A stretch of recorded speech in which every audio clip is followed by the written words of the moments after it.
Hello Rangers, and welcome to Ranger Ruby YouTube channel. In today's video, I'll be going over some of the things that I learned on my last trip to Washington, D.C. Let's go ahead and dive right on in. Before I go into some of the things, I'd just like to say that some of these things might be DC specific. Well, you can still take things from them. They aren't for every single national park.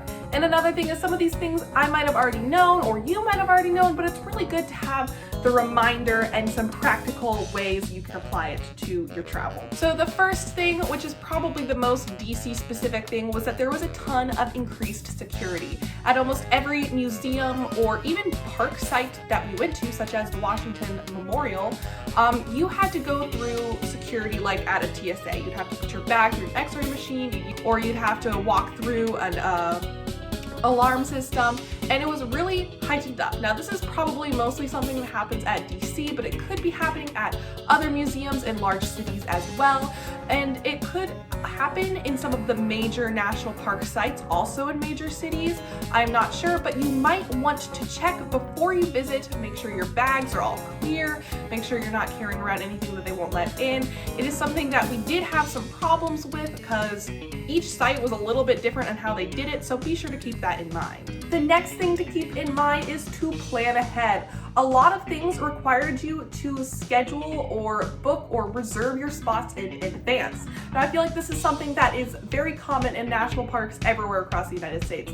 So it's super important to check the park's website before you go, even before you leave for your trip, to make sure that everything is all worked out so that you can actually go where you want to go. And this next thing is super important for all national parks, and that is to honestly get and use a paper map.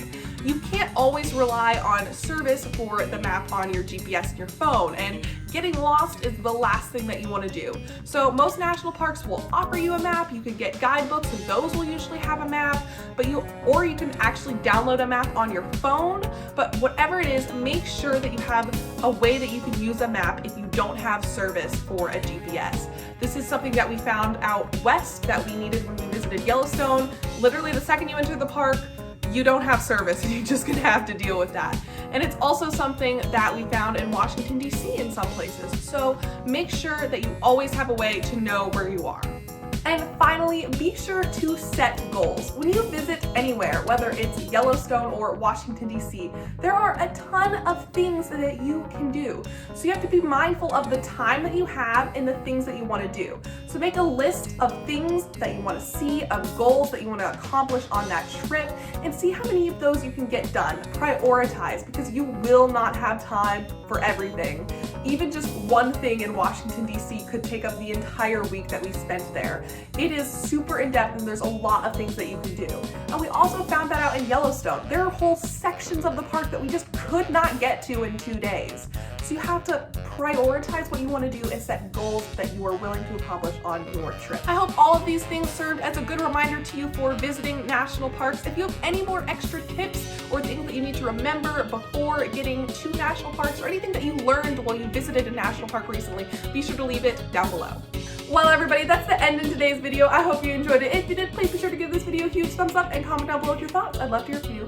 Also, be sure to click that red subscribe button and the little bell next to it to always know when I post new videos. Thank you so much for watching again, and I shall see you next video. Bye!